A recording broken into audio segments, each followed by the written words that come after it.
This is a Rogue Media Network podcast. This is the Sick'em Podcast, powered by Rogue Media Network.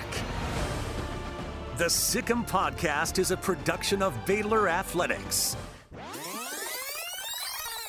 Now, here are your hosts, Brooke Bednarz and the voice of the Bears, John Morris. Hi, everybody, and welcome to this week's Sick'em Podcast, a production of Baylor Athletics. We're glad you're with us this week. Happy holidays to everyone. John Morris, Brooke Bednarz. Brooke, we're into December now, so we can say happy holidays. Covers Thanksgiving last week, Christmas coming up later in the week and later in the month, and happy holidays to everyone. I wish it was later in the week. That I love Christmas, so I already have my lights up and. But yes, happy holidays to everyone. I know that we just wrapped up Thanksgiving and we're super thankful for a lot of things. And John, one of those is a very generous graduate and donor. I'll let you do the honors of introducing this one. Very good. Thanks for that. It is the giving season, it is. And Baylor just keeps giving us wins, and we appreciate that. And we certainly appreciate Jeremy and Christy Fudge. And Jeremy Fudge is our guest on this week's Sick'em Podcast. Jeremy, welcome to you. We appreciate you being on with us. Thanks for having me. Always a pleasure. And happy holidays to you also. You too. Thanks very much. Hey, the announcement came a couple of weeks ago of you and Christy's most generous donation to Baylor through the Give Light campaign. And we have on the drawing boards now the Fudge Football Operations Center. Thank you for that, number one. And what was your thinking? What was your motivation behind this gift? I think there's two levels of motivation, if you will. I think one is more of a generic answer, which is I had an executive pastor at our church a number of years ago, and he used to say, blessed to bless, meaning I've been blessed to bless others. That's why I'm blessed, is to enable, blessing others. So in that sense, that kind of guides our overall giving in general. I think specifically, we believe in Baylor. We believe in what it represents, the idea of Baylor. We believe in all facets of that, which is a lot of different angles, but including athletics. We believe in our current leadership, pretty much across the board, academic and athletic both, and the president, obviously. We are just very much aligned in our thinking about what Baylor represents. And to us, that is the idea of pursuing excellence as a form of your witness to the world of what a Christian should be and look like. And that you can have those two things, right? That for many years, there's been a debate about science, right? And faith and that tension, and can you be a scientist, but also a Christian, and, that kind of stuff. And I feel like society's changed a lot in the last handful of years, even, where it's sort of like, can you be great at anything, period, and be a Christian? And the answer is resoundingly, yes, you can, right? And so I think it's for Chris and I, it's very much that idea of we want to support and be behind with our time and talent and treasure what Baylor is and represents in that sense. So that's maybe high level to next level, and then the specific level is knowing what our needs are within athletic department generally, and then football specifically. And knowing that, when we have a team meeting for the football team, you can't even fit the whole team in the room, right? I mean, just basic things like that, right? Or different sports fighting for time just to lift weights, right? Things that are just, when you hear them, you sort of go, that's not right. There's a basic level we need to be at. And if we're going to truly try to be excellent in what we do, you got to get some of these basics right. So it's a wonderful, football operations center is a wonderful building. It's going to be an amazing thing, physically and technologically and everything else. But it's really like, it's a basic. We got to have this building block. So there's a long-winded answer. I love it. That's what a podcast is for. When you think about, you talked about the basics and how this building is one of those. It's a building block, but to look at the success that Baylor Athletics has already had with the current situation in the current building and sharing of time of weight rooms and things like that, and then to know that your name will be forever associated with helping this take it to the next step. A Big 12 championships, that game's right around the corner. We were just talking about tickets and John calling that game and things like that moving forward. But to know that you'll be a part and possibly even making that even more of a standard here when we talk about Dave Aranda's standard of performance and excellence, how excited are you to, be able to not just have your name up on the building, but to be a part of this team and this family moving forward in the years to come? I mean, it's awesome to feel like you're part of it and that you're on the team, team generically, Baylor team. As someone who's not on the inside like you two are, for example, right? And so it's fun and it's exciting to feel like we're helping, we're contributing, we're part of this thing. Having the name on the building, honestly, like mortifies my entire family. Like, if they were choosing, they would have chosen not to do that, right? But I think that it's part of it, and certainly I think I had a really great father, and part of my upbringing under him was the idea of impact in the world and legacy that lives on beyond you and so forth. And so for me, it isn't a self-absorbed thing of like, ooh, look, my name's on the building, but versus like, it's cool to attach my name to what I think Baylor represents and to be thinking that's going to be there for a while, right? And so, I'm not quite as mortified as they are, maybe, but yeah, I mean, it's really cool, and it's an exciting time to be part of all of this at Baylor. If I was plugging, you guys didn't ask me to plug, just for the record, but like if I was plugging, there's a lot of people that are, my ages, I'm 46, but, hitting that kind of stride in their career, professionally, et cetera. And it's time, honestly, for some new people like me to come into the mix of supporting Baylor and being behind Baylor, right? And we appreciate, obviously, the McLeans and others that have been doing things for a long time for Baylor, right? But it is time for new people to get involved, and we're excited to be part of that new batch. Yeah. John, I remember a podcast we did last year where we talked about how much the landscape has changed. And I believe it was Doug Smith and his whole, and just seeing what Baylor used to look like and the athletic facilities that weren't there, and then to come back and to look now. And now I kind of feel like we're at the next step with this football facility, the Fudge Football Center, Operations Center, and then we also have the basketball pavilion that's named after the Fosters. But you have a conference room there for the men's team, which national champs, very exciting. And then even the Mark and Paula Hurd Welcome Center, that's kind of going to be the front door to Baylor. So it's exciting to be on the forefront of this, and like you said, to kind of, we're in that new wave and have new generous donors like yourself, just is very exciting. So thank you. Yeah. And Jeremy, you know what that's like in this league, really in college athletics at this level. You either keep moving forward or you get run over, and part of moving forward is upgrades in facilities and new facilities, and giving our coaches and our administrators, what they need to be successful. Yeah. You are a huge part in making that happen for us. Yeah, I think it's an important point, because as you saw in the last week, right, even just in college, right, like it's crazy out there what's going on, and the kind of things that are getting thrown around and happening. I do think Mac, our athletic director, is walking a really good, careful line of saying we have to do not bare minimums even. We gotta be competitive in these things, in these areas, facilities, whatever it might be. But at the same time, we are who we are, and we offer something unique, whether it's to coaches or whether it's to student athletes, either one.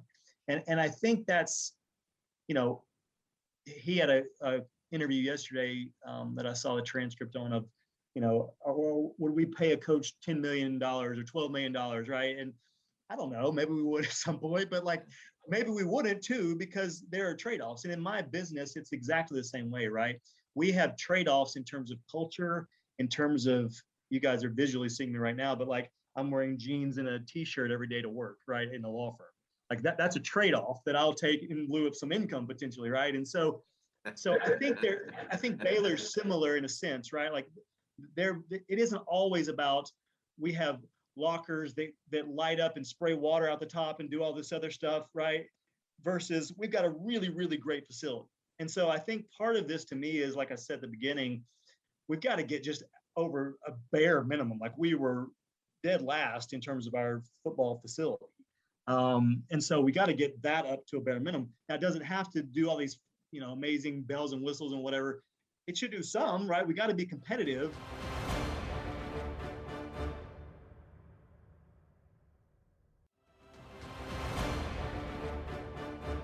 And I'm saying all this in response a little bit to some comments I've heard since this became public, where people were sort of questioning, and you get used to this, but people were sort of questioning, like, why are we doing this? Do we really need this? And the answer is, yeah, we really need this, right? To just simply operate at a high level that we want to operate at, we need it. It isn't the extravagant, over the top, oh my gosh, why are we wasting money? It's not that level. It's just like, we got to get the team in one room. We got to be able to, we got to be able to have walkthroughs, in front of a big screen. That's a big thing for Dave that he had at LSU. And so I've forgotten what the question was. No, you said it very well. Jeremy, you mentioned earlier about your dad. Tell us about your upbringing, your parents, and how'd you get to Baylor? What led you to Baylor? That's a entertaining story. So, my dad, we don't have time for the whole story. There is actually a movie about my dad that you can watch on Amazon or other places, called Hell and Mr. Fudge. So there's a Cliff Note version. Go watch the movie. But my dad was, he was in seminary and planning to be a pastor. And then his father passed away unexpectedly. He moved back home to Alabama, which is where I was born. And, the really short version of this is, through a series of events, ended up working in a print shop, doing a manual minimum wage job, manual labor of setting type the way they used to. And he's sort of sitting there going, what is going on, guy? Like, how am I here? I was in the seminary and now I'm here. And that leads to a point where he sees this ad for a Christian newspaper that's going to start in Houston, needs an editor-in-chief. And so he applies, gets the job. We moved to Houston. That was second grade for me, real young.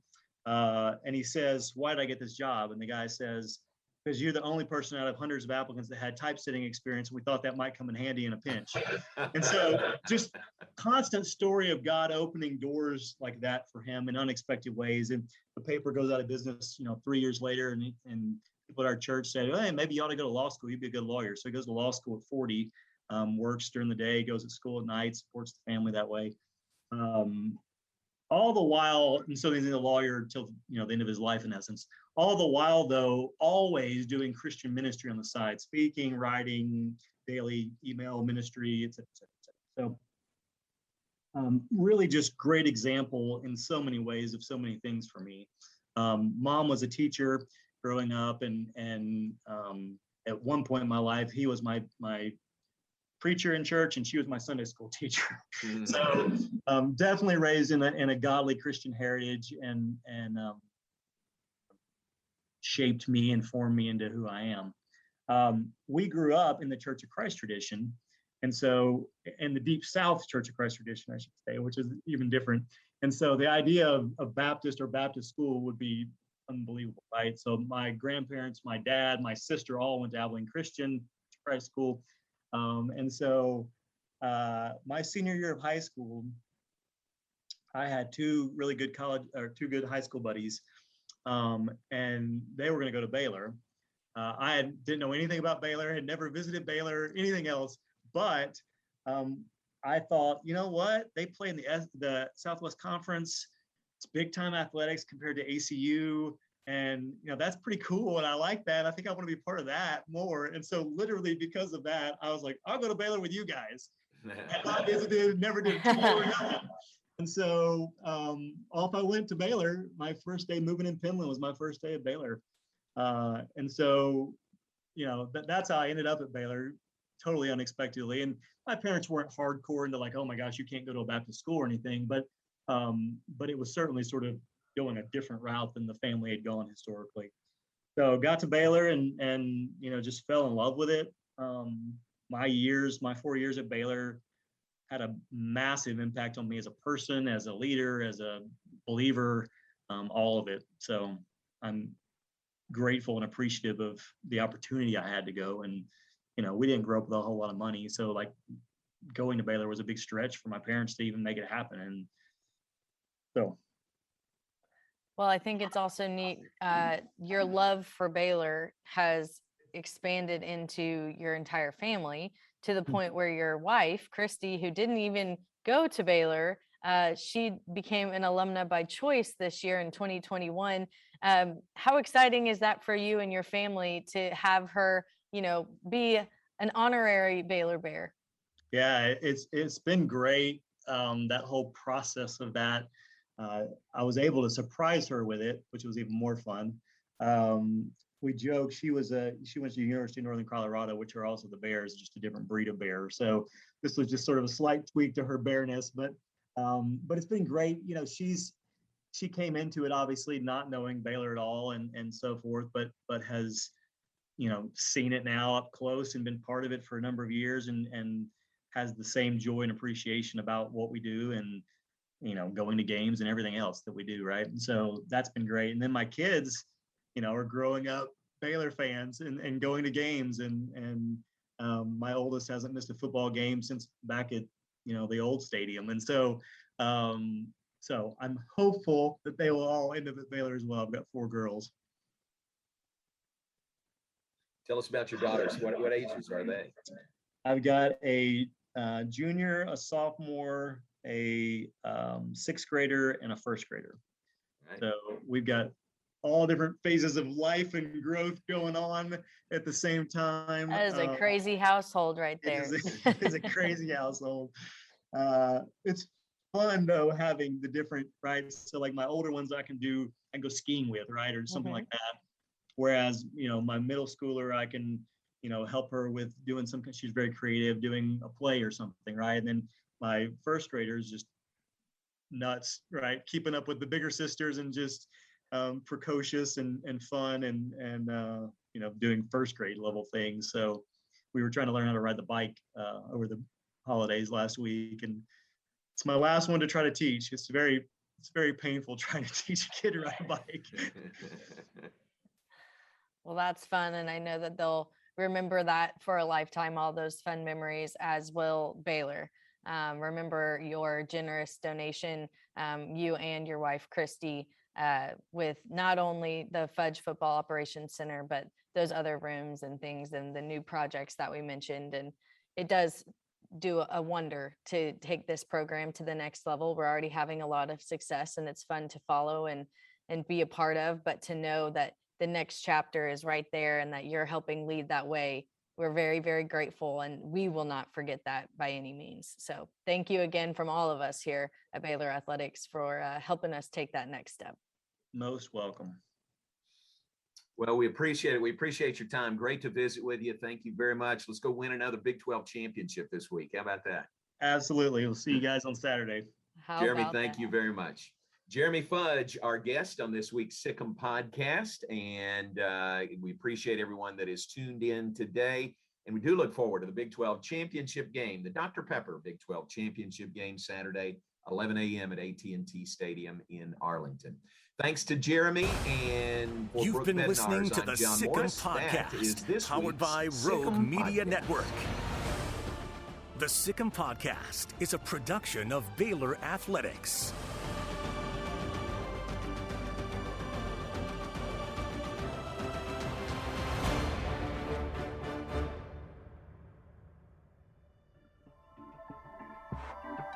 This has been a Rogue Media Network production.